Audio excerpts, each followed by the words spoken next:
এটা হলো আমার গার্ডেন, আর এই গার্ডেনটা হচ্ছে আমি নিজে হাতে বানিয়েছি।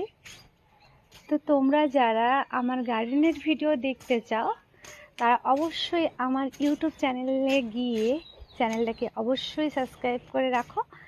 আমার নতুন নতুন গার্ডেনের ভিডিও, আমি গাছ কীভাবে লাগাই, গাছের কীভাবে যত্নে রাখি গাছকে, সমস্ত তথ্য পাওয়ার জন্য আমার ইউটিউব চ্যানেলটাকে তোমাদেরকে আগে সাবস্ক্রাইব করতে হবে গিয়ে। তো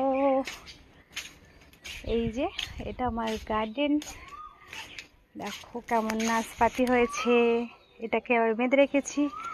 আমার এই মুহূর্তে অনেক রকম ফল হয়েছিল, বেদানা হয়েছিল, সেগুলো সব প্রকৃতির মাঝে যারা থাকে হনুমান সব খেয়ে নিয়েছে। বেদানা হয়েছিল, এই বেদানা গাছটা নষ্ট করেছে। অনেকগুলো বেদানা হয়েছিল।